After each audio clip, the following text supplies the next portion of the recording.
All right. All right. Shalom, shalom, chaverim v'chaverot. I'm glad to see so many faces, and hope and assume everybody here is doing well, and hope that everyone in your family is doing well. There've been a whole series of articles lately about how in this period of distancing, we're actually in each other's in each other's face a lot more than we were at other times. Hopefully it'll spill over to more, if we can call them, normal times that follow, and we can continue this as a way of learning. I think it's a good medium. And the other thing is that as time allows, please feel free to raise questions if you have them. I'll stop periodically to ask for questions, and if there's need for clarification, please do so as well. Okay. So the subject that I want to discuss today is known to many of you because it usually comes up in the context of a question that we've been asking since we were kids. And that's, why do we spill wine, little drops of wine, every time we mention one of the plagues? And you ask you scratch any Jewish kid and who went to Hebrew school, and they'll tell you the answer, right? Everybody knows the answer. What's the answer? Anyone want to volunteer the answer? Why do we spill drops of wine? I learned because they decrease our joy. To decrease our joy. Okay. That's the propaganda. I mean that only partially. It's not serious, meaning the following, that many of the Haggadot and commentaries have passed off that explanation as an early medieval explanation, attributed to great sages. The earliest may be Abravanel, so you're talking about 15th century, but certainly not later than the 15th century did this idea emerge, and it's presented as if that's the reason for this practice. And the practice originates in a type of, what can I say, Jewish humanism. There's an essential Jewish humanism. Can you believe it? We're celebrating our freedom. They oppressed us. They enslaved us. And we spill drops of wine because we care about the fact that we won and that they were defeated. You know, how many people do you know who are saddened by the fact that they won and that they defeated the other side? So it seems rather extravagant, and we're very proud of this. But there's a story behind it, and so I want to sort of get to the story behind it. Let me let the cat out of the bag. The earliest mention. Oh, all right. What did I do? The earliest mention of this practice is sometime in the late 19th, early 20th century. So this is a very not the practice of the explanation. This is a very sort of modern idea. Let's try, I want to spend a few minutes just sort of trying to understand what the origins are. So I appended a sheet, the last sheet in your packet, the supplement. There are a couple of sources there that I want to refer to. All right. So the earliest mention of the practice of spilling drops of wine when we recite the plagues is actually in Rabbi Elazar Rokeach.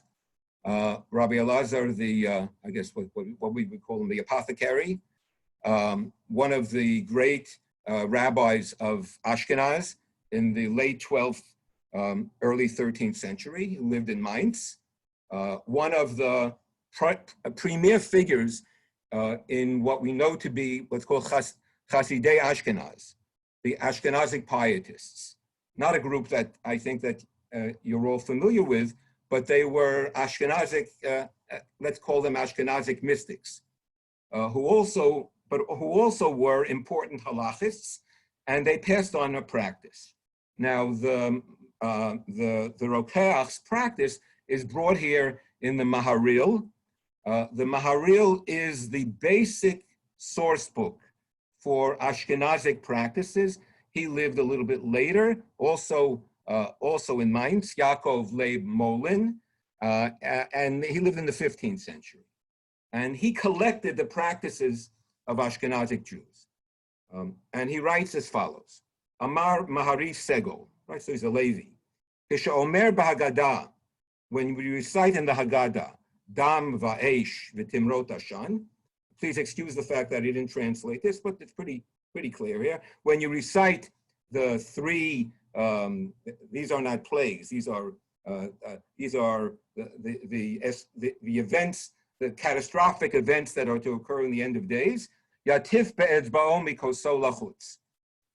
You should pour a little bit with your finger from your cup out of the cup. Ba'omro kol teva, as he recites each word, each phrase, once, one drop per phrase. V'chein kishomar ditzach adash ba'achav. So too, when you say the abbreviation of the 10 plagues, right, in the threefold abbreviation, you also 3 more drops. So far 6 drops. Bein beprat, bein beklal, sach hakol yudvav pa'amim. Altogether 16 times, neged yudvav panim. This corresponds to the 16 faces of the divine sword.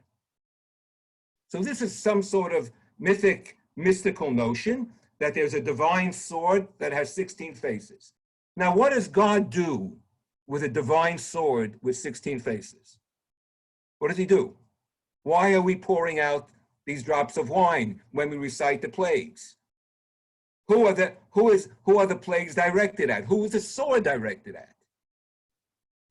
This is not a recitation. This is not a pouring out of compassion. Pour out our hearts because we are filled with emotion because the Egyptians are suffering. On the contrary, pouring out the wine is a way of sort of utzing on the curse that they should suffer more, our enemies. Pouring out it's a way of pouring out upon them the plagues. It's not an expression of restraint. In fact, just so that you understand that this practice, this understanding is universal. So I have a collection of minhagei, the customs of Jewish communities all over the world, including Eastern communities. So just for example, I was looking at minhagei Yehudut Bavel, Iraqi Jews. What's the practice of Iraqi Jews? So it says here very clearly, every time you recite one of the plagues, you pour out a little bit of wine into an old vessel, right? You pour into an old vessel. And there's a repartee. The father recites blood, dam, and those gathered around the table respond to the father, it should fall upon the head of Haman. Then the next plague, Sfardeya, those gathered around, it should fall upon the head of Amalek. And so too through 10 plagues, listing all the enemies of Israel. After they gather the wine that's been spilled in this vessel, what do they do with it? They take the vessel and they throw it out because they're casting all the evil on the others. So the pouring out of the wine has nothing to do with a type of restraint on our part and diminishing our joy. On the contrary, it's an exaggerated form of celebrating the fact that the others are suffering. So I just to sort of make it even clearer, I like to share with you some of my old svarim, so that you see what a library yields. So this is called Machzor. I don't know if you can see it. Machzor Kiminhag B'nei Roma. It's the cycle of the year's prayers in 2 volumes of the custom of Italian Jews, B'nei Roma. and it was published in Bologna in 1541. So there, I opened up the page. It's, as you can see, it's filled with wine. It has many good wine spots, a big wine spot. And I copied it for you, so the little passage. So the passage reads as follows. I mean, it's so striking. It couldn't be any more explicit. It's graphic. Shvo chamatcha lagoyim. Pour out your wrath on the Gentiles. Mipnei sha'arba kosot elu hein keneged arba kosot shel puranut.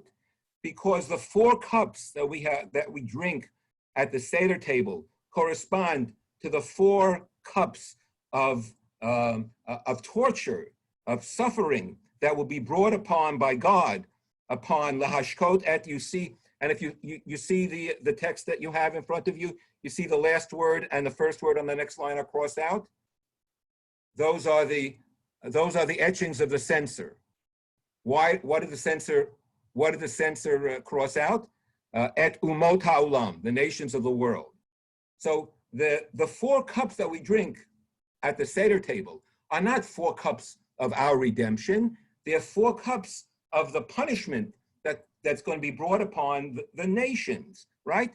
Va'anu omrim al kos revi'i, and we say on the 4th cup, l'fnei HaKadosh Baruch Hu, the bazeh hakos, we say to God, with this cup, with anu mashlimim hamitzvah me'ata asay mashe hivtachtanu l'shpoch otam arba kosot shel puranut al hagoyim. We've now finished our 4th cup. We're going to be drinking our 4th cup. We're starting the last part of the Seder. So God, we have fulfilled the mitzvah of drinking 4 cups, corresponding to your promise that you're going to bring an ultimate punishment on the nations of the world who have caused us to suffer. Now we take the wine that we've poured out, right? And we want you to finally fulfill your promise and cause the ultimate suffering to the nations that have attempted to oppress us, that have oppressed us through history. All right. So the pouring out is a graphic act. We're dramatizing the fact that we want God to pour out God's wrath on the nations. Okay. So if that's the case, where does it come from? And what I don't want to be so cynical. Is it possible that indeed there is a humanistic background that's fundamental to Judaism? And that although this expresses one emotion, I would say all it does is indicate that there's a certain amount of normality. I mean, I actually smile when I read this. So we're pretty normal people. Someone wanted to kill us. We don't, our natural impulse isn't to go and hug them and say, we really are so upset that you're suffering so much. So there is an expression here of some degree of our anger, our pent-up emotions. Okay. So let's turn to the first 2 sources, the Talmudic sources, and let's see whether the Talmud maybe can shed some light on this practice or on our moral principles. So there are 2 Talmudic passages. Chaim, do you want me to share this with everyone on the screen? Can people access this if they don't already have? It looks like everybody has it that I'm looking at, and if they don't, right, most people have it. So so I'll read the passage. The first passage is in Megillah 10b. All right, I'll read it in English. Rabbi Yeshua ben Levi opened his discourse on this section from here. And it shall come to pass that as the Lord rejoiced over you to do you good, so the Lord will rejoice over you to cause you to perish.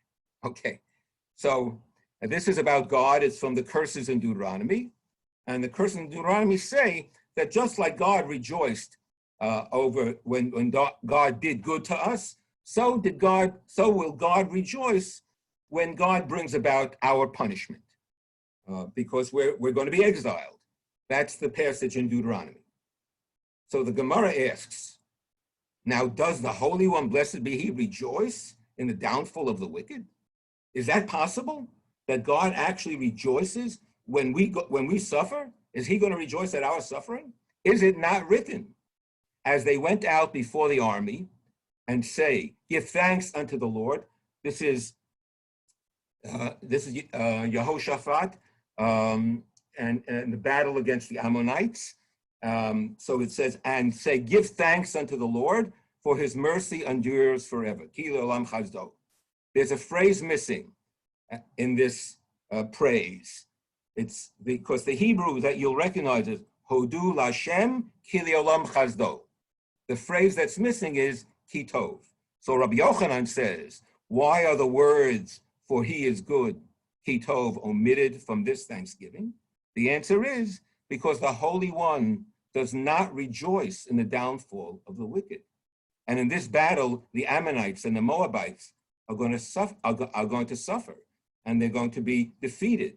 So God doesn't rejoice, won't rejoice even when the enemy suffers. And Rabbi Yochanan further said, what is the meaning of the verse that all of you are familiar with? And one came not near the other all the night. The two camps did not approach one another all night long. The literal meaning of the verse in Exodus is that the camp of the Israelites and the camp of the Egyptians didn't come close to one another as Israel stood by the sea. They just stayed apart overnight.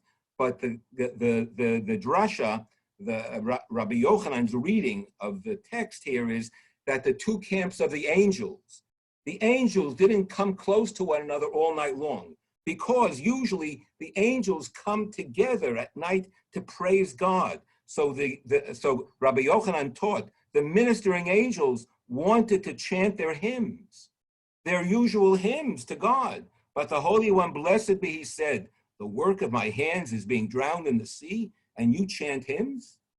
So we know that line. This is the famous line. So God prevents the angels from chanting songs of praise at the downfall, at the defeat of the Egyptians. So that shows that God does not rejoice when the wicked are defeated. God doesn't rejoice when the enemy crumbles. So how could Deuteronomy say that God will rejoice at the fall of Israel? So Rabbi Lazar replied as follows. He himself does not rejoice, but he makes others rejoice. In other words, God doesn't rejoice when his creations, all his creations, whether they're Israelite, whether they're Jewish, or whether they are the enemy who has oppressed the Jews, God does not rejoice.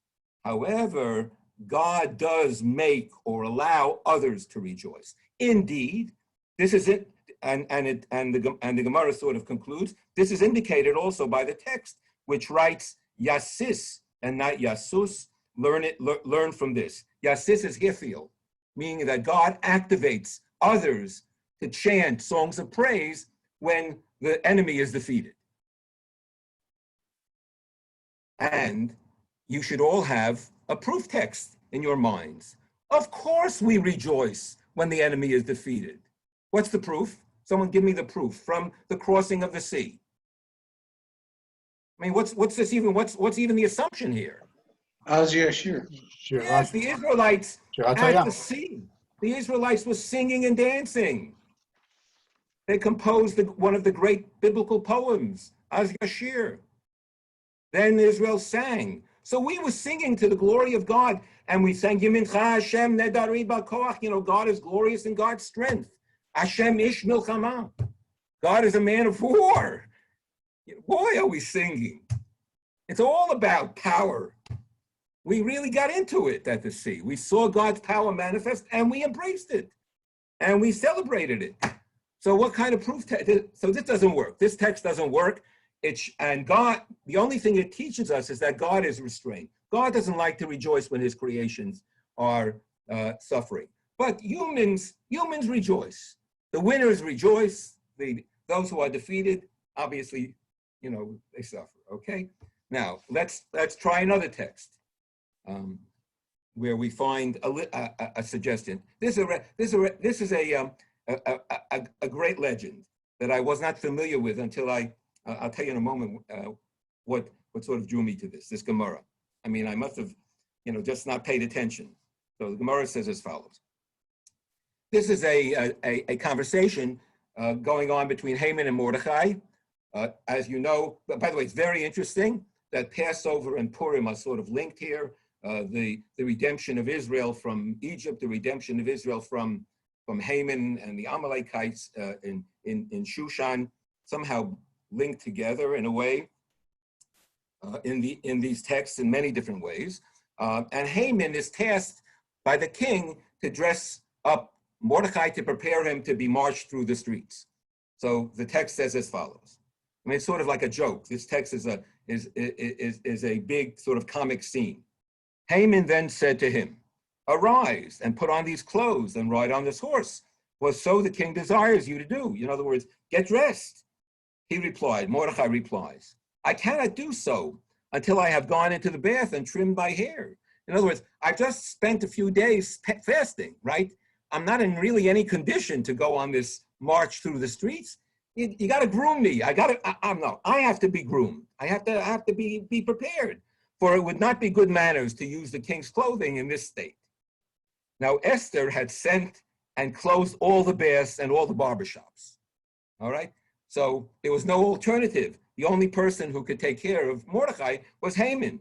So Haman himself took him into the bath and washed him, and then went and brought scissors from his house, and he gave Mordechai a haircut. While he was doing so, he sighed and groaned.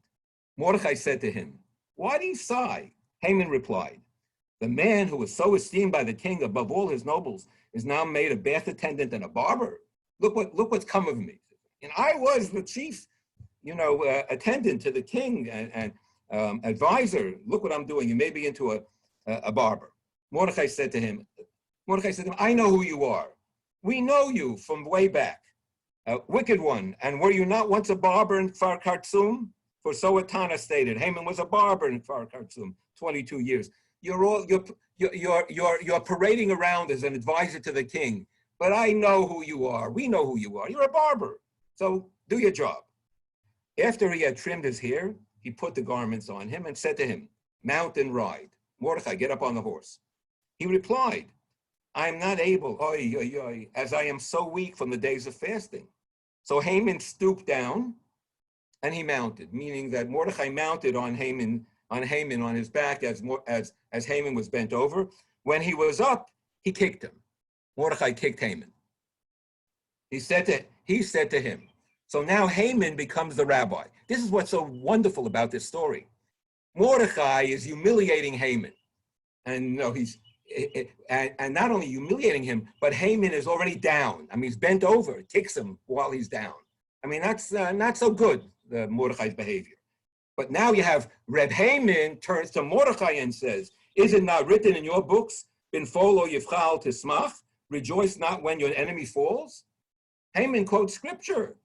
That how can you do this to me and humiliate me in this fashion? Your own scripture teaches that you shouldn't rejoice at the downfall of your enemy. So what does Mordechai reply? He replied, "That refers to an Israelite." In other words, if you, a Jew, has a Jew who's an enemy, then if your enemy, the Jew, falters, you can't rejoice. But, an Israelite, but not with reference to a Gentile. So in other words, the principle in Proverbs, when binfol or yifcha al tismach, when your enemy falters, right, it's not a humanistic principle at all. It's an ethnocentric principle. You shouldn't rejoice when Jews suffer, even if he's your enemy. But you better rejoice when your enemy, your enemies suffer. So far, no success. Meaning, we don't really have, even though we have two efforts. Maaseh yadai tovim bayam, my creations are drowning in the sea, and so that turns out to be God. That doesn't refer to anybody else, right? God says, but the angels, the angels are prevented. Basically, what God tells the angels is, why would you want to recite praise? You aren't saved. Who are you in this? Right? You can't recite praise. In other words, you're not in that world. But people who are part of the conflict, of course, they can recite praise. Right? And here we have Haman and Mordechai humiliating Haman, and when Haman falters. Now, I came to this Gemara, or to this understanding of the Gemara, because some years ago, I picked up a Haggadah. So I want you to see how relevant all of this is. I picked up a Haggadah called Halayla Yotzim Mitzrayim. Now, the Haggadah was edited by someone named Israel Eldad. I wonder if anybody knows who Israel Eldad it was.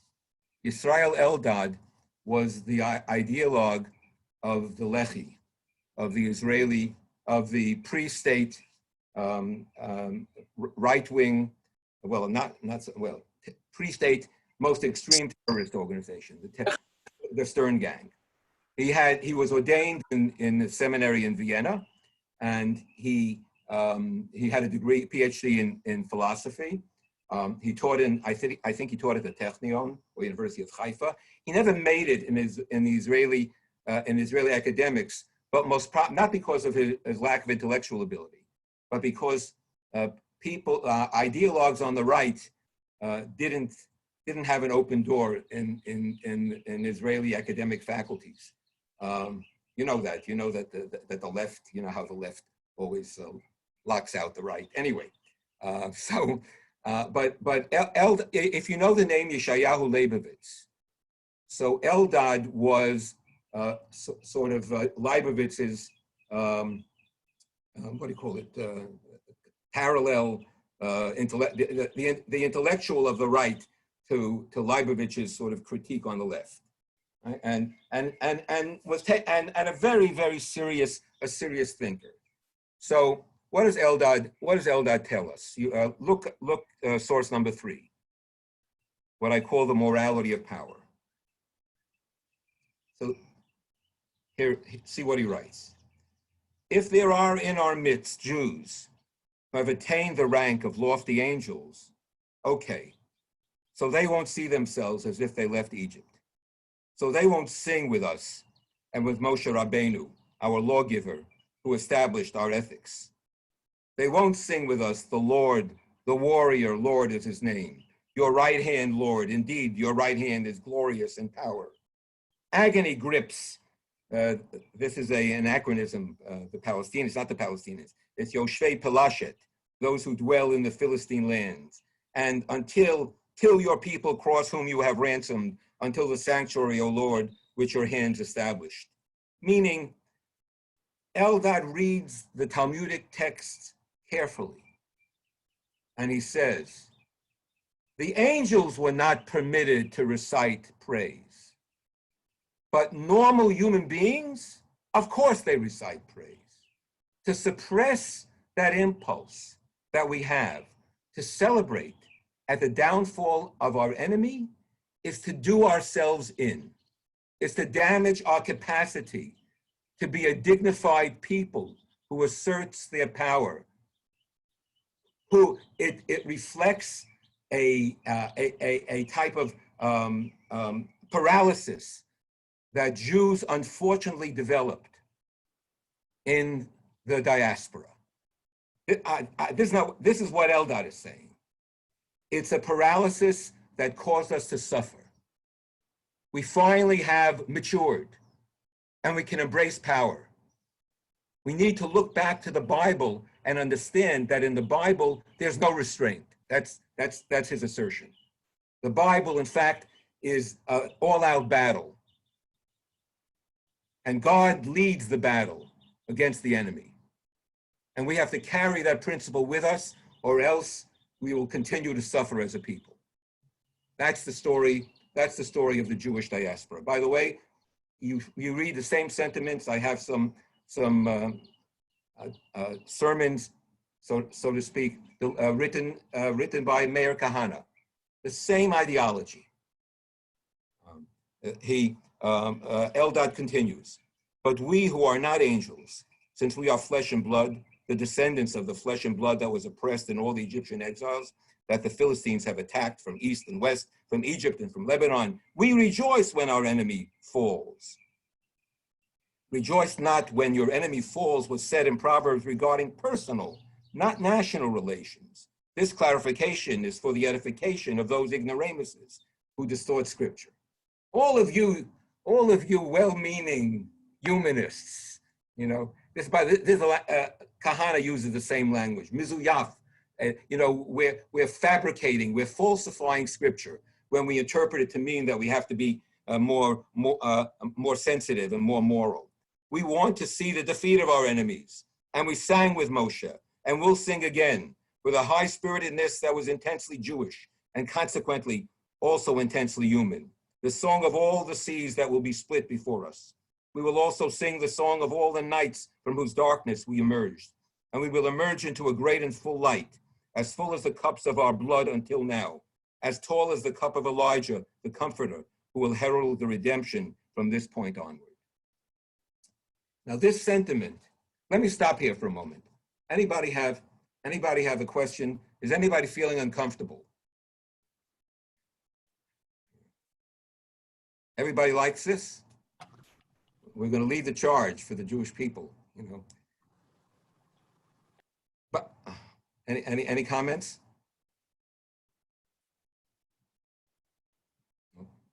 Okay. It sort of makes me think, hi, it's Mariana. Hi, Mariana. It makes me think of, I was just studying how Yochanan ben Zakkai went to the Caesar and he was able to ask him anything, but rather than plead for the destruction and, possibly 2 million Jews not to die, he said, well, can I just have Yavna? Right. And that always really bothers me, just that idea that he had the ear of the Caesar and yet he asked for Yavna. And of course, that's what we're practicing today. And it was, thanks to him, we have rabbinic Judaism and the Judaism that we have today. But there was something so, scary there. It's terrifying and intriguing, but also especially terrifying. And it links for me with this also. When do we charge against even our own people? And in a way, Yochanan ben Zakkai, he's such a hero and all that, but really he, in some ways, allowed for those 2 million people to die, right? He didn't. So this is, first of all, I don't know that there were 2 million who died, but there were a lot. You're right. Whatever, 1 to 2, or whatever they say. So no, but this is an old question, and the Gemara takes this up. In other words, Yochanan ben Zakkai could have asked Vespasian for everything, not to destroy the temple, right? And he didn't. On the other hand, I mean, this is the rub. On the other hand, Yochanan ben Zakkai's choice saved Judaism. It's a this is not an easy choice to make. I mean, the burden of making a choice of this sort and understanding, what's the right decision at this time.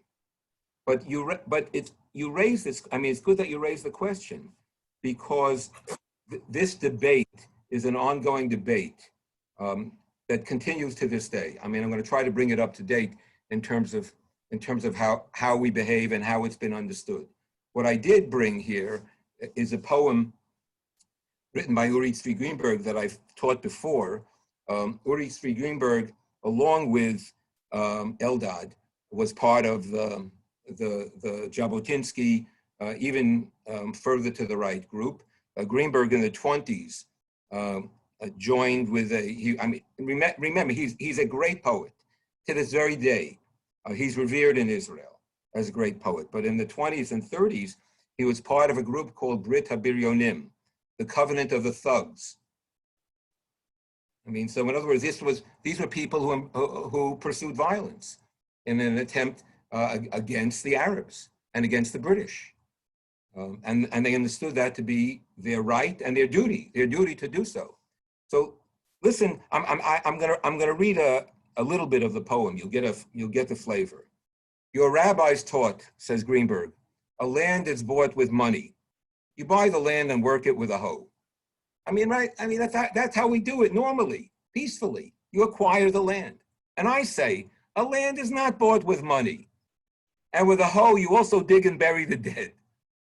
And I say, a land is conquered with blood. And only when conquered with blood is hallowed to the people, with the holiness of the blood. Blood figures very strikingly in Greenberg's poetry. And only one who follows after the cannon in the field thus wins the right to follow after the good plow. On this, the field that was conquered. And only such a field gives nourishing and healthy bread. And the house which arises on its hill is truly a fortress and a temple, because in this field there is honorable blood. In other words, in order for us to attain a sense of independence, it's required not only that we have to spill the blood of others, we have to spill our own blood in conquest. And by spilling our own blood in the field, we hallow the ground. And you ask, by the way, any army, that's fought a war, people feel that the soldiers somehow their blood was spilled. There's a sense that some part of them was left in that land. So Greenberg says that's how we then sanctify the land. Skip down to the bottom, where the last time it says your rabbis taught. It's about 10 lines from the bottom. Your rabbis taught there is one truth for the nations, blood for blood, but it is not a truth for Jews. And I say there is one truth and not two. This is a fundamental critique.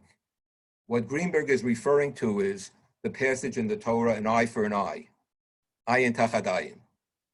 Now, how do rabbinic Jews interpret an eye for an eye? Money. What's that? Money payment for damages. Monetary compensation, okay? Why? I mean, because an eye for an eye is looked upon as being vengeful. The Torah, God can't command vengeance, not an eye for an eye. So we are, we're moral. So it's about payment. It's not about exacting an eye for an eye. So Greenberg says the following. You're so moral, huh?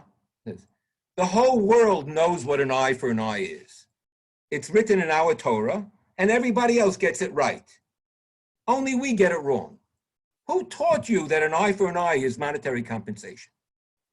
Let me explain to you what Greenberg means.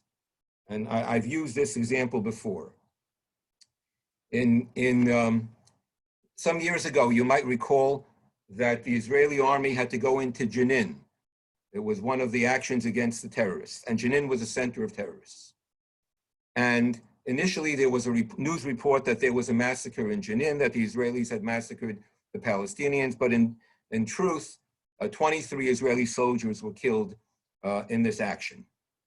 Why did 23 Israeli soldiers die in that action? Because the Israeli army knocked on every door. This was a terrorist hub, and instead of bombing them en masse, the army knocked on each door, and 23 Israelis died.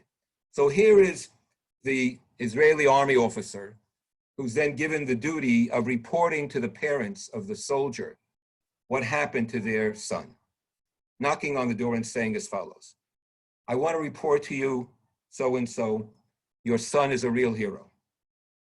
He died in an action in Jenin. And I want you to know something. We did it in the most moral way possible. We knocked on the door. We could have killed them all and then your son would be alive. But we sacrificed ourselves. So you should be comforted in knowing that your son sacrificed himself for the great principle of Judaism and being moral and humanistic. So Uri Tzvi Greenberg says, nonsense. This is what we did throughout our history. We lay down our necks and we let them kill us, instead of behaving like everybody else. What it means to be a mature people means you have to graduate and you have to learn to behave like the rest of the world and not claim that that somehow there's an extraordinary requirement for you to be more moral than everybody else. A light unto the nations. Who made you a light unto the nations? You're just human beings. So that's the critique. I don't necessarily accept this, but this critique says we were powerless throughout our exile. When we have an opportunity to embrace power, it's a value. It adds value to us. How dare we turn our back on the possibility of being a proud people that could live with our backs straight? So that seems to be, right? That's one way of thinking. But what I want to do is I want to examine, what did the Bible actually say? What do the biblical verses actually teach? And is there a much more fundamental and basic understanding of the humanism that emerges not from the Talmud only, but already back in the biblical period? So turn to the supplemental page, please. And let's look at the verses that are quoted from Proverbs. So I wanted you to see a couple of verses, some verses from chapter 24 in Proverbs, and then some verses from chapter 25. In chapter 24 in Proverbs, we read the verse quoted in the Talmud, and quoted, by the way, by was it quoted by Eldad, or quoted in the Gemara, right? By Haman. Bin fol o yivcha al tismach, uvikashlo al yageh libecha. If your enemy falls, do not exult. If he trips, let your heart not rejoice. Right? Pen yireh Adonai v'ra be'einav v'heishiv me'alav apo. Lest the Lord see it and be displeased, and avert his wrath from him. So the rabbinic understanding, by the way, of this verse is, if you rejoice at the downfall of your enemy, not only will God not punish your enemy, but the punishment that was supposed to be cast onto your enemy will now be cast upon you. Ve'eshiv me'alav apo. God will cast it from him upon you, so you will suffer. Now, just to understand something, in Pirkei Avot, in the ethics of the sages, Shmuel, otherwise known Shmuel HaKatan, Shmuel the humble, quotes this verse and this teaching as a basic principle of Torah. So this is not just some proverbial comment. Shmuel says this is a fundamental understanding of what it means to be to receive God's teaching. To develop a natural sense of humility. That's the question here. Is there an alternative to the expression of power that's dignified? What about the person who understands their humanity and has a fundamental understanding of the humanity? The text goes on in the next chapter. Listen to this. You think it's only, Christianity. Let me read this.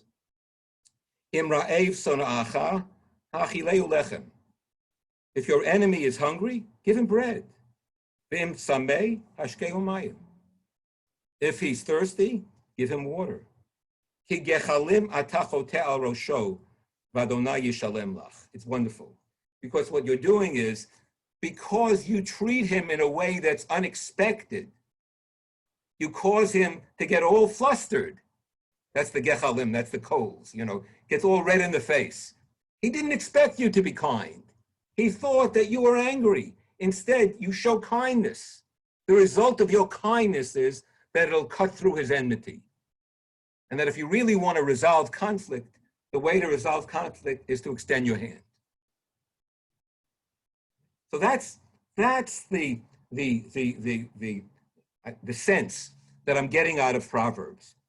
Moreover, it parallels two verses in the Torah. I didn't bring them, so I'm going to mention them to you. They may be familiar to you. In Exodus, if you see your enemy's ass falling on the road, what's the obligation? Your obligation is to help lift your enemy's ass and lift the bundle that the mule is carrying. Your enemies. That's in Exodus. In Deuteronomy, the same case is brought, except there the descriptive is not your enemy, but your brothers. achicha. So one of the rabbis, I think, who with a smile on his face, said, how come the case from Exodus, which was your enemy, is presented in Deuteronomy as your brother? Because between Exodus and Deuteronomy, you helped him out. So he was transformed from being your enemy into being your brother. That's the sentiment that's being expressed here. Talk to the person, see their humanity, understand them. Now, the question, of course, is this a principle for individuals? I mean, is Eldad right? Or is this a collective principle? Does it pertain to the Jewish people? In other words, does it have to do with our character? Are we to develop a character that reflects in our behavior this understanding that we have to proceed in the world with a degree of humility relative to others? So here is a later rabbinic source on the bottom of the page of the supplement, right? From Psikta de Rav Kahana. It's source number 4. I'll read it. It sort of brings to bear all the streams that we've talked about in the prior texts. And thou shalt rejoice in thy feast, v'samachta b'chagecha, in Deuteronomy. You find 3 verses that command you to rejoice in the feast of Sukkot. And thou shalt rejoice in thy feast, and thou shalt be altogether joyful, and you shall rejoice before the Lord your God 7 days. All right? So regarding Sukkot, 3 times it says you should rejoice. But the Midrash says, for Passover, however, you will not find even 1 command to rejoice. Why not? Because in the season of Passover, judgment is passed with regard to field crops, and since no man knows whether the year will bring forth crops or not, therefore Scripture gives no command to rejoice during Passover. Okay, so this is, by the way, this is the general principle underlying the sadness in the Omer period between Passover and Shavuot, because it's a natural period in which we are nervous about the harvest, the ultimate harvest, and we don't know what the crop will yield, so we don't want to sort of test the fates, so we don't rejoice. We're not ready to rejoice. All right, that's the first explanation. But then another answer to the question, why does Scripture give no command to rejoice during Passover? Because the Egyptians died during Passover. Therefore, though we read the entire Hallel on each of the 7 days of Sukkot, an entirely joyful feast, on Passover we read the entire Hallel only on the first day and that night, because of what it says in the verse that Samuel loved to quote, rejoice not when thine enemy falleth. Okay, so this is the source. So the source says as follows: the reason that that there's no commandment to rejoice on Passover, and the reason that the song of praise that we recite, glorifying God for our redemption in Egypt, the complete song is only recited on the first day of Passover on the first night, but not on the remaining days of Passover, is because we have to reduce our joy when the Egyptians have faltered. So the Midrash is clear that this is not simply a question of an individual restraining themselves and individual humility, but of a sense of collective humility and gratitude. Thank you, God, for saving us, and understanding and not gloating in our own power. Right? What's the problem, by the way?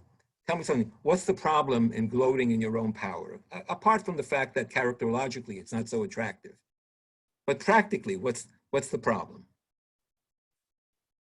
They have nothing to gloat about. It was God who did it, right? I mean, It's God's. All right. So the problem is hubris. Ultimately, if you gloat in your power, this is the wisdom here. You're going to do yourselves in. Every empire gloated in its power. Every pharaoh celebrated. All the inscriptions, by the way, all the inscriptions that you see in Egypt, they're all of Pharaoh's victories. There isn't a single inscription about a defeat. Why? Because Pharaoh's historians were not permitted to record the defeats in the public record, in the inscriptions. So we don't have public celebrations of pharaonic defeat, not celebration, public accountings of pharaonic defeat. Ultimately, Pharaoh did himself in. I mean, we saw that last time. So the warning to Israel, look, it is as follows. Your history is going to be tough. You're going to suffer. But if you want to survive as a people, Mariana, then you got to take Yochanan ben Zakkai. But if you take the other choice, then you're going to start believing in yourselves. And if you start believing in yourselves, that's the beginning of the end. So be careful whenever you engage in an enterprise that involves your national, your national project. Be careful on how you express that. Says Jabotinsky and his followers, but it killed us throughout history. We finally have an opportunity. We need the iron wall. We need power. We'll see the answer to that. Because without power and powerlessness, we are decimated. What's the response? There's a response to that. But the Talmudic tradition here reflected, this Pesachta is, by the way, we're talking about maybe 6th, 7th, 8th century. It's late. I mean, it's much later. It's a few centuries later than the Talmud. Chaim, I have a question. Yes. Two-part. One is that why we don't sit during, I mean, we sit. The only time we sit during Hallel is on the first night of Passover. Every other time we stand. But that's because it's during the Seder, so it's part of the Seder. And the Hallel in the Seder is also it's half, it's cut in half, and there's no blessing. So but is that because we're not praising because of? It's not a formal Hallel prayer. If it were a formal Hallel prayer, we would stand. And then the second thing is just going back to the blood. Is it all connected about? Blood is impure, and there's all these laws about blood, and not just in marital, impurity, but also in terms of, a priest can't go to a funeral, all of that. Is that connected? You'll see in a moment. There's a source where that's mentioned, and it actually, it refers to your point psychologically. Okay. All right.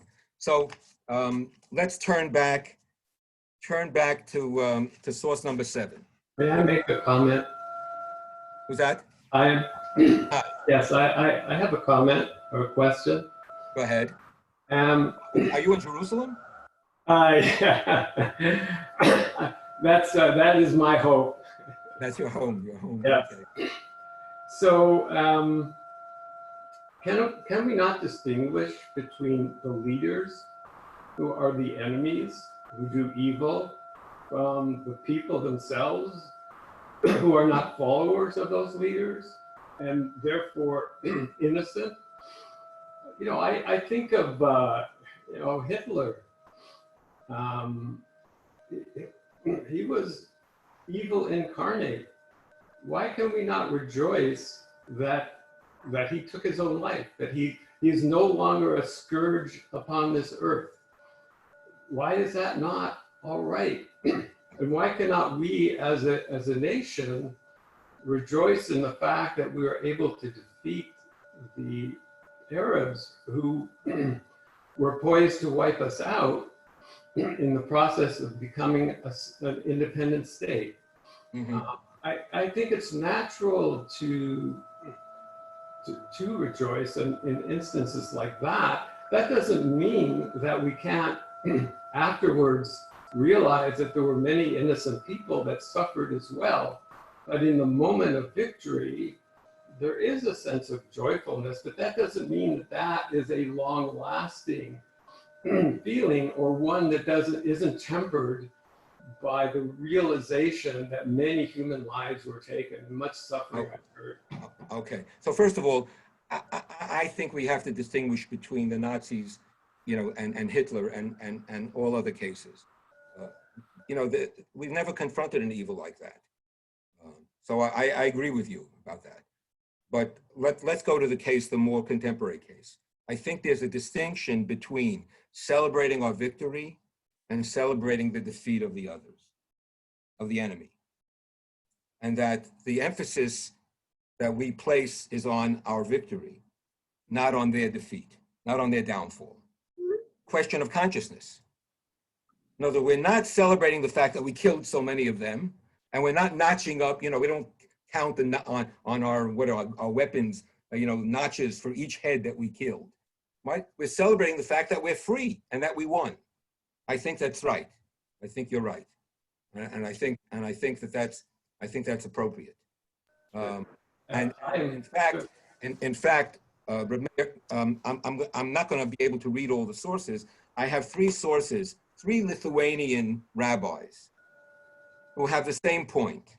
Rabbi Soloveitchik, Rameir Simcha Dvinsk, who was older than he, who wrote the Meshech Chochmah, a commentary on the Torah, and Rabbi Aaron Samuel Tamaris, who was an unknown Lithuanian rabbi who died before the war, who was a moralist and a pacifist, a very interesting person. But they understand, they have the same understanding. It's fascinating that they come to that understanding. Now, what Meir Simcha says is that the holiday, the seventh day of Passover, was not decreed as a separate holiday. Why? Because it would appear as if the seventh day of Passover is a holiday to celebrate the drowning of the Egyptians. Instead, we were commanded regarding a 7-day holiday before we left Egypt. So that when the seventh day came, it was already, so he says, committed. And it's not the celebration of their downfall, but the celebration of our redemption. That's the conscious distinction that's being made. I think that that's very valuable. It doesn't mean that we don't, listen, I think that people have all sorts of complicated emotions, but it's trying to advise us. If you want to nurture a sense of humanity, if you want to be able to someday be able to turn around and live with those people who fought against you, that's why the Nazis are not a case in point, right? Then you have to preserve a sense of their humanity. So that even the Arabs, right, it's important to preserve a sense of humanity. And we have, after the 6-Day War, there were all sorts of cases. There was a book called The Seventh Day. So even though it's a little bit of a glorification, there was an instance where where a unit was about to take the booty in some Arab town, and the commanding officer lined them up against the wall and read a couple verses from the Torah and quoted Rashi to them and said, you're not allowed to do that. I think that's the point, that we have a tradition that teaches us a sense of restraint. Not that we shouldn't fight, but restraint in our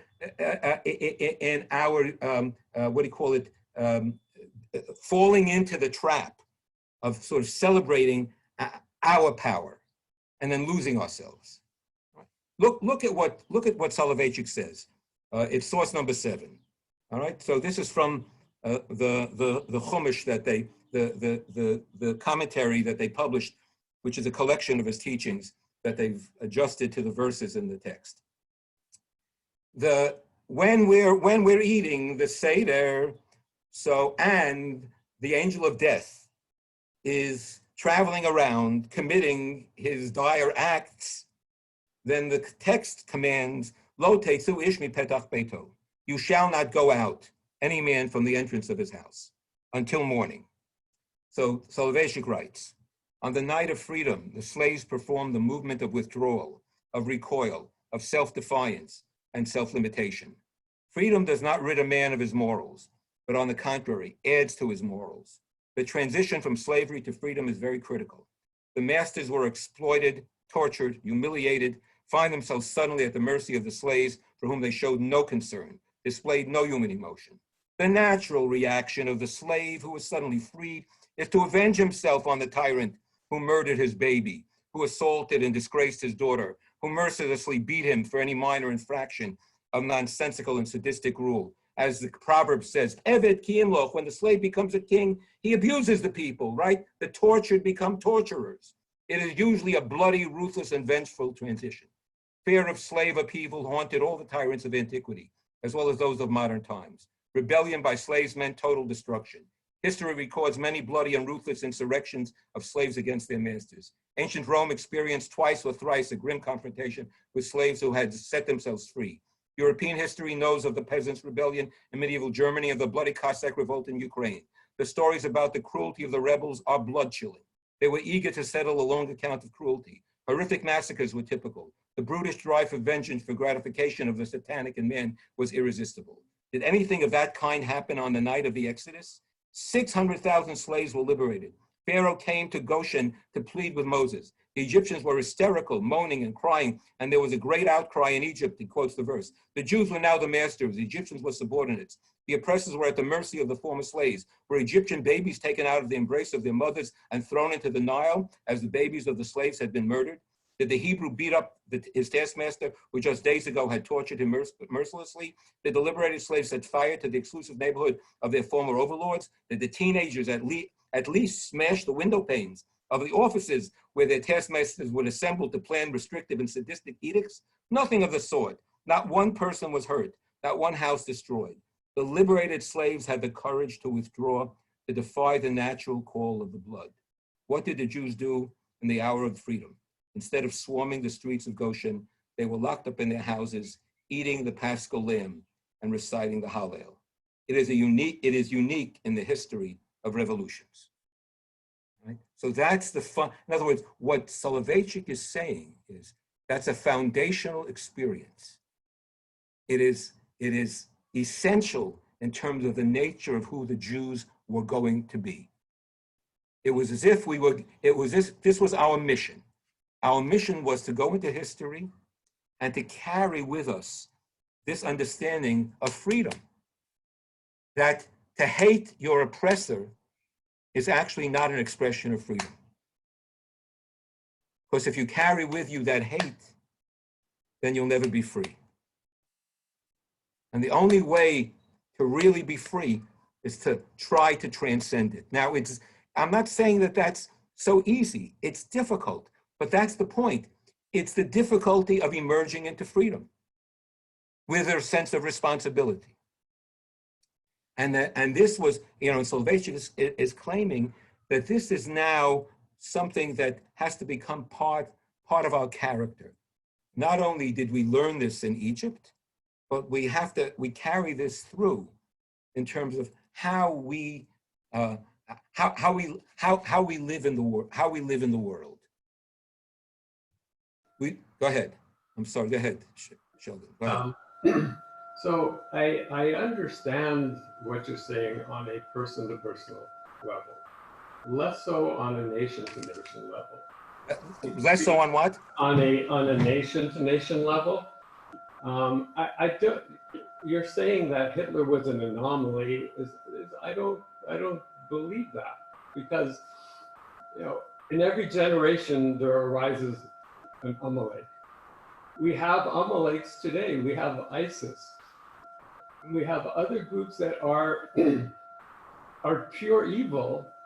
And to say that, and this is what I take most issue with, to say that somehow we can have dialogue and turn these people into our friends, or into seeing seeing the humanity in us, I think is not accurate. There are people who are so evil, and the real definition of evil is the inability to see the humanity in others. So, like our current president, do you think he is that? I hear you. I'm sorry. All right. 1 second. Jerome, go ahead. All right. One more comment. Go ahead. You unmute yourself. You have to unmute yourself, Jerome. Thought I did. So I didn't want to talk over anyone. First, I think we should remember when we're talking, if we're really going to talk about Hitler, that he's democratically elected, and that at least 30 to 40% of the population is supporting him, just like they were in Iraq supporting Saddam Hussein. And I'm sure in Egypt, there are people who are becoming wealthy and doing very well with the system, just as there were people who were supporting slavery in the United States. It wasn't one person. And what is frightening to me about this is not that this is pure evil, is that they are very much human beings, that human beings can do this kind of horrible action, not space aliens, but human beings who could go home and love their wives and pet their children and hold You're their right. and at the same time go out and throw a baby into whatever they were doing, or just doing like a woman asked the Nazi doctor, you took an oath to save lives. How can you do what you're doing? And he had a rationalization. Jews are a cancer on the body of humanity. In order to save the patient, they have to be excised. People come up with, they are human. And that's to me, what's also frightening. But the thing about the not taking revenge, I think it's a wonderful idea, but it brought to mind Ibn Ezra at the sea, when he's talking about the verse, when God tells to Moses, tell the people to muster, Hitatzvu, Urueta, and see what's Yes. going to happen. So Ibn Ezra asks, why should 600,000 people be afraid of 1,000 soldiers coming? Why should they be if there's 600,000 of them? And his answer is that because they are raised from the time that they were small children, look on their masters like gods. Like the masters is something that they couldn't at all revolt. This is how they were being trained. And you can't expect someone to go in a week from complete fear of someone to go to a place where they can rise up and fight normally against them. But they didn't have the skill, they didn't have anything. So there's context for a lot of this also. Okay. All right.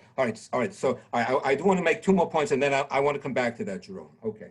So two things in terms of what Soloveitchik is arguing. Soloveitchik argues the following: that if we were to exit our homes and witness the destruction and the death of the Egyptian firstborn, he's saying there's no way that violence wouldn't rub off on us. We had to be inside, lest that urge to violence somehow inspire us and push us. Psychologically, number one. Number two, when I say it's part of the character, the argument is as follows. Indeed, it is natural for people to want revenge. And maybe, and there were survivors, right? Not a lot, but there were survivors who sought revenge. It's true. But generally in our history, what we did with Egypt is we exited and escaped and were redeemed from Egypt. And then over time, we transformed Egypt into a prod that pushes us to have compassion on others. In other words, we did what I call constructive memory. We didn't allow the memory of our suffering to rule over us in such a way that it paralyzed us. On the contrary, the memory of our suffering was what we used all the time as an instruction to make sure that other people don't suffer. And so we didn't allow ourselves to recede and to sink into the role of being victims. That's the problem. Because Jerome, as much as you say that, we didn't know what it means not to be slaves, on the other hand, carrying on this memory that we were victimized and defining oneself by the fact that you tried to kill us, that's also not a healthy way of emerging into the world. That's the point here. That also somehow shackles us. So freedom means unshackling yourself from your master and unshackling yourself from the impulse to get back on your master. Because that'll somehow, that's going to enslave you. You're still going to be a slave. So freedom means a sense of transcendence. So, and indeed, what Soloveitchik is saying is that contrary to the normal course of history, Jews developed a morality that taught them that because we were strangers, we need to look out for other strangers. So I think that's important here in the discussion. Now, this gets expressed in a more contemporary in the Israeli context, in the Zionist context, in source number 5, Beryl Katznelson. And I think whoever talked about blood, I think it was Mariana, here you'll see. Katznelson is quoted as follows. Katznelson was Ben-Gurion's ideological partner. Zionism derives its power from moral norms of combat, different from those common among the Arabs. The enemy does not respect the laws of war, and we are forbidden to emulate him. We are a people with a great culture, whose basis is a regard for human life. And I doubt that having achieved such respect and appreciation for human life after 2,000 years of education, we ought to give them up. Deep down, Katznelson admitted, we are afraid of blood. This profound trait that has been preserved in us is among the obstacles standing in our way. But if we want to get rid of this trait, we shall not readily be able to do so. And I also believe that if we do, we shall regret it later. Summing up his argument, Katznelson said, we stand up to those who attack us, but we do not want our weapons to be stained with innocent blood. Self-restraint is both a political and a moral approach, stemming from our history and our present reality, from our character and the conditions of the war in which we are engaged. If instead of being true to ourselves, we were to take a different approach, we would long since have lost the battle. So Katznelson doesn't reject power, right? It's not that power is rejected. The question is, can you embrace power morally, with a moral conscience? Or, as the Jabotinskyites would have it, the introduction of a moral conscience is in fact a childhood remnant of our behavior over 2,000 years of exile, that we have to sort of clean ourselves out and emerge with as proud human beings. And Katznelson says we can only establish our national enterprise if we carry our values with us. If we lose our values, then the national enterprise itself is meaningless. And that's a debate that's still being carried out today. That's what I want to know. In other words, the debate's not over. We're still arguing this point. And there are arguments that are pushing forward the Jabotinsky point of view, and there are arguments that are pushing forward what I call the Ben-Gurion Katznelson point of view. So just look for a second at the last source in the sheets in the supplement. It's a Hebrew passage. I want to show you two more sources, and then bring it all together. So this is a book that another old book that was published in Mantua in 1560, Sefer HaMusar. It was written in the 13th century, also by an Ashkenazic Jew. It's a book of ethics. I'm sorry, a Sephardi Jew. And it's a book of ethics. So at the conclusion of the book, I underlined, you see the Hebrew that's underlined. And he's trying to differentiate between God and humans. Davar acher, and another explanation. Basar vadam, flesh and blood, im yaseh lo chavero ra'a, eina zaza milibo la'olam. If his friend does some evil act to him, it doesn't leave his heart forever. Aval HaKadosh Baruch Hu eino kain. God is not like that. Ella hayu Yisrael b'Mitzrayim. Israel was in Egypt. Hayu ha'Mitzrayim mishtabdim bahem b'titu v'einim. That the Egyptians were subjugating them with bricks and mortar. Aval la'achar kol haraot she'asu Yisrael. After all the evil that they cast upon the Israelites, chas aleim HaKadosh Baruch Hu. God had compassion.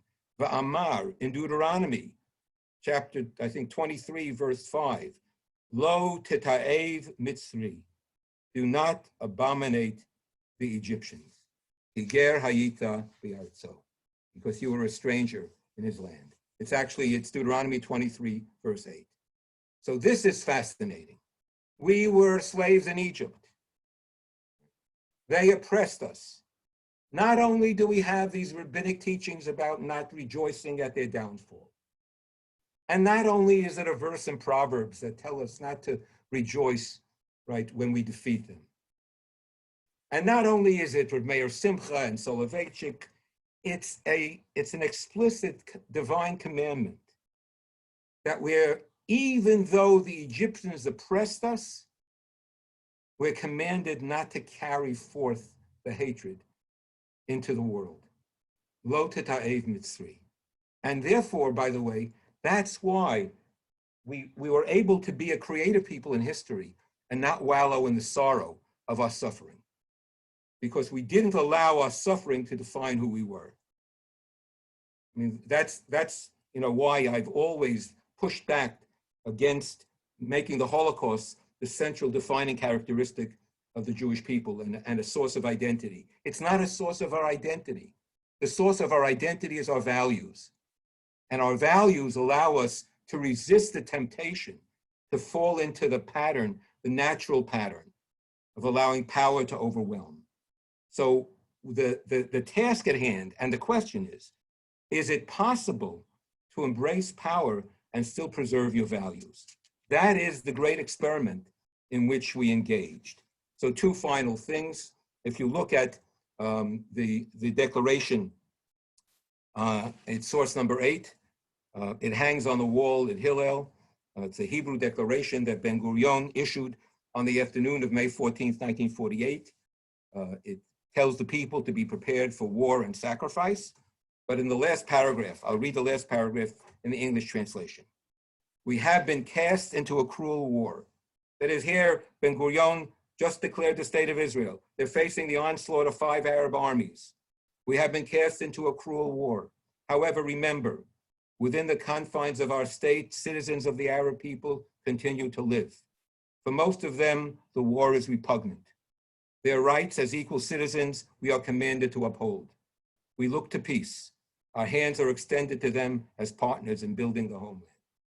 This is the declaration. Be ready for war, but our hand is extended in peace. Embrace power, but don't lose your values. Remember that your enemy is also a human being. And when you go into war, don't forget their humanity. The object of the war is not to defeat them. The object of the war, it seems to me, is to lead ultimately to an understanding. Keep your eye on the goal. The limited goal is victory, but the ultimate goal is coexistence. If you get lost in victory, you won't get to the coexistence, because the other side will always feel downtrodden and will look upon you as having your foot on their neck. Right? Lift your foot and find a way of looking towards another possibility. But make sure that you're guarded, right? You have to be guarded. Don't be foolish. Don't be foolish. Any question? Because I'm ready to conclude. And any final questions? Any protests? I knew I was asking. Yes, Joel. Do you think there's something about this in the Haggadah when they say the Egyptians weren't so bad? Look at Lavan. Lavan was worse. Ah, Interesting. I think I saw something this year that actually makes that comment. Not that they're not so bad, but it's sort of putting it into perspective. Not to see them as the ultimate evil, right? In fact, Lavan wanted to kill you all, right? Right. That's an interesting comment. Very interesting. But look, I'll tell you what there is in the Haggadah. The first part of the Haggadah is about the story of the Exodus from Egypt. It ends, the last recitation before the blessing is B'tzeit Yisrael miMitzrayim, Psalm 114, when Israel left Egypt. The second half of the Haggadah is Nishmat Kol Chai Tevarech et Shemcha, the soul of all beings will bless you. All of a sudden, we made a turn to a universal move. That's why the second part of the Hallel is not about Egypt. The second part of the Hallel includes not only us, but Yirei Hashem. Who are Yirei? It's a refrain that appears numerous times in the second part of the Hallel. Who are Yirei Hashem? God-fearers. God-fearers can be any human being. So the Seder itself transitions from a focus on our private history, on our victory over the Egyptians, on our being redeemed, to a sense of openness and mission beyond ourselves. Elijah comes, setting our eyes on the goal. So on the night in which we celebrate our redemption, our freedom, we don't only sort of bask in the glory of our freedom, we also recognize that our freedom imposes upon ourselves some responsibility and the possibility that there'll be redemption for others as well. That's a defining characteristic. That helps make us Jews.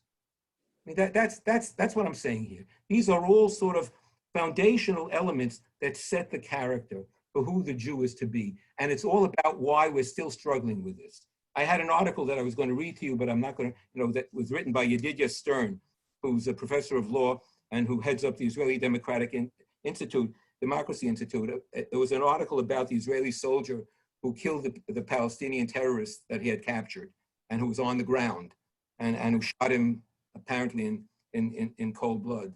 And then this became the source of a debate. He was a terrorist. He deserves to die. He moving a little bit. Maybe he was moving for his knife, his gun, whatever it was, as against the rules. So Stern says the same thing. We can't afford to lose our values, because if we lose our values, then we're going to lose our identity. If we lose our identity, we're going to lose the whole purpose for which we maintain our sense of being a Jewish people. And in terms of the national collective, it's the ingredient in the national enterprise is that people sort of hold on to a principle, a common principle that they can all hold on to. And it's a question, by the way, about our country, because this was a country that was established on the basis of ideals. And what we want to do is to create the circumstance in which we can re-embrace the ideals on which we were founded, because that gives us a sense of purpose and commonality in this enterprise and an understanding about what we're doing here. All right, I'm going to conclude with a quote from Nachum Goldman. Nachum Goldman said the following. Nachum Goldman was the chairman of the World Zionist Organization for many years, and he said as follows: "For 2,000 years, we Jews have lived without power, and without power, we formed the noblest visions and highest ideals. Now we have power. In Israel, we have a flag, an army, an air force, and an intelligence apparatus, the envy of every nation in the region. And in America, we have wealth and status and political influence. Yes, we have power, but we have not yet learned to use that power in the service of our ideals. So it is that the Jewish people has never been more threatened than it is today. But what is threatened is the ethical core of our being, the ethos of the Jewish people." Be continued next week. Thank you. Shalom. And be well. And take care of yourselves. And take care of each other. Bye-bye. Thank you, Chaim. Shalom, Good to shalom. see you. Thank you.